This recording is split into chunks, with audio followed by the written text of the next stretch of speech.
Assalamualaikum warahmatullahi wabarakatuh. Halo anak-anak, ketemu lagi dengan saya Herni Ningsih. Kali ini kita akan belajar IPAS. Pada tema pertama ini kita akan belajar mengenai makhluk hidup dan interaksinya dengan lingkungan. Pada tema ini terdapat 6 tujuan pembelajaran. Namun di video ini kita akan membahas 3 saja, yaitu memahami keterkaitan makhluk hidup dengan lingkungannya, memahami jenis-jenis interaksi, dan mengidentifikasi interaksi yang terjadi antara makhluk hidup dengan lingkungannya. Oke, setelah kita mengetahui tujuan pembelajaran yang akan kita pelajari kali ini, bismillahirrahmanirrahim, mari kita mulai.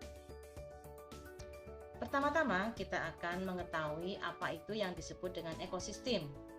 Ekosistem adalah hubungan yang berkelanjutan antara makhluk hidup dengan lingkungan fisiknya sehingga membentuk suatu kesatuan.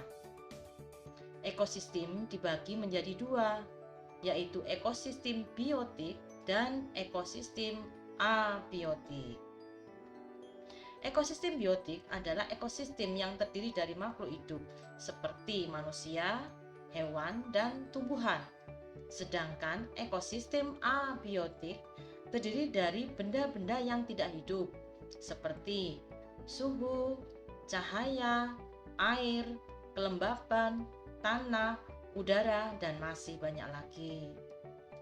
Setelah kita mengenal apa ekosistem, kita juga akan mempelajari tentang interaksi. Interaksi adalah hubungan antara makhluk hidup, baik satu spesies, antar spesies, maupun dengan lingkungannya. Dalam melakukan interaksi antar makhluk hidup, terdapat alur-alur sebagai berikut. Interaksi antara makhluk hidup membentuk populasi. Interaksi antar populasi akan membentuk suatu komunitas. Interaksi antar komunitas dengan komponen abiotik akan membentuk suatu ekosistem. Dan interaksi antara ekosistem membentuk biosfer. Yang pertama yang akan kita bahas adalah interaksi antar makhluk hidup yang membentuk suatu populasi. Populasi adalah sekumpulan makhluk hidup dari spesies yang sama yang hidup pada waktu dan kawasan tertentu dan saling berinteraksi. Populasi dapat dikenali dengan ciri-ciri memiliki kesamaan morfologi, memiliki kesamaan fungsi fisiologi, dan mampu bereproduksi satu sama lainnya. Contoh dari populasi ini adalah populasi manusia, populasi ayam, dan lain sebagainya. Selanjutnya adalah interaksi antar populasi yang membentuk suatu komunitas. Di dalam komunitas ini terdapat interaksi-interaksi antar makhluk hidup seperti kompetisi, predasi, dan simbiosis. Nah, di sini kita akan mulai bahas masing-masing dari interaksi tersebut. Yang pertama, kompetisi adalah suatu persaingan antar populasi karena membutuhkan sesuatu hal yang sama.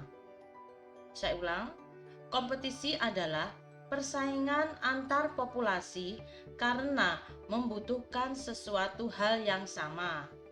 Contoh, kompetisi antara harimau dan beruang di dalam memperebutkan mangsanya. Berikutnya yang kedua, predasi adalah interaksi biologis dari predator atau pemangsa memakan mangsanya. Contoh adalah seekor macan yang sedang memangsa hewan ternak. Selanjutnya, yang ketiga adalah simbiosis. Simbiosis diambil dari bahasa Yunani, yaitu sim, yang artinya bersama, dan biosis yang berarti hidup.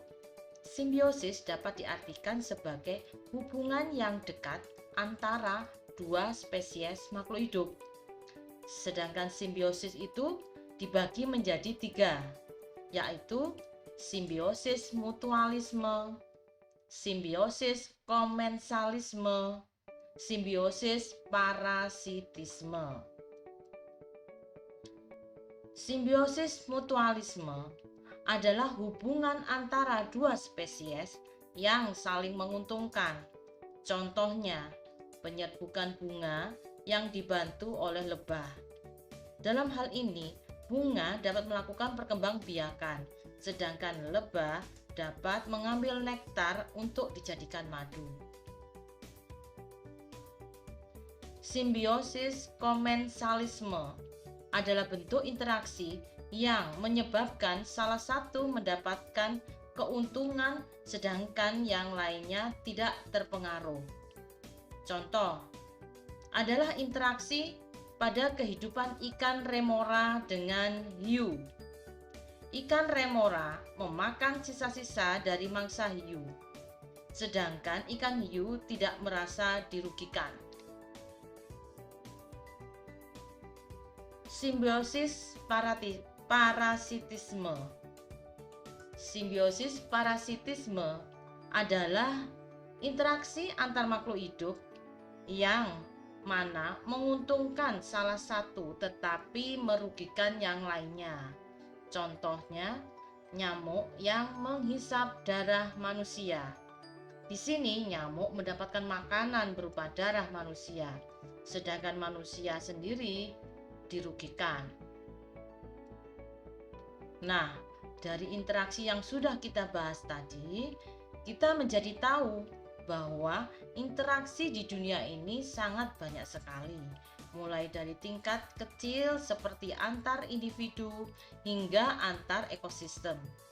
Interaksi-interaksi tersebut menghasilkan suatu siklus yang disebut sebagai aliran energi. Kita tahu bahwa setiap makhluk hidup memerlukan energi untuk kelangsungan hidupnya. Dalam memenuhi kebutuhan energi tersebut, terjadi hubungan saling ketergantungan antar tiap makhluk hidup. Hal ini dikarenakan setiap makhluk hidup memiliki peran berbeda-beda. Apa sih peran makhluk hidup dalam aliran energi?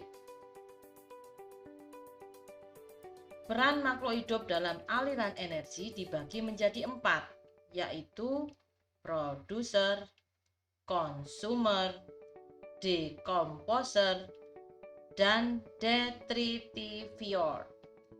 Mari kita bahas satu-satu.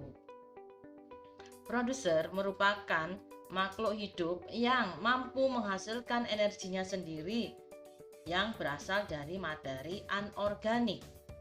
Contoh, produser adalah tanaman yang hidup dengan cara berfotosintesis yang membutuhkan air dan cahaya matahari. Jadi dia memperoleh energinya sendiri berasal dari air dan cahaya matahari. Konsumer adalah makhluk hidup yang memperoleh energi dari bentuk materi organik. Contohnya adalah sapi yang memakan rumput dan hewan karnivora yang memakan daging untuk bertahan hidup. Berikutnya ada decomposer. Decomposer atau pengurai adalah makhluk hidup yang memperoleh energinya dengan cara menguraikan senyawa organik yang telah mati. Contohnya adalah jamur dan bakteri pada hewan atau pada tanaman yang sudah membusuk. Dan yang terakhir adalah detritivior. Detritivior adalah makhluk hidup yang energinya didapat dari detrion, yaitu serpihan jaringan atau limbah makhluk hidup. Contoh adalah siput, kluwing, cacing tanah, kutu kayu, dan sebagainya. Dari peran-peran makhluk hidup tersebut, nantinya akan terbentuk suatu rangkaian siklus yang biasa kita sebut sebagai jaring-jaring makanan atau rantai makanan. Dengan mengetahui peran dan rantai makanan, kita juga bisa membuat suatu piramida ekologi yang membuat informasi tentang populasi, jenis kelamin, kebutuhan energi, dan lain sebagainya. Secara garis besar, ekosistem dibagi menjadi 3, yaitu ekosistem akuatik, ekosistem terestrial, dan ekosistem buatan.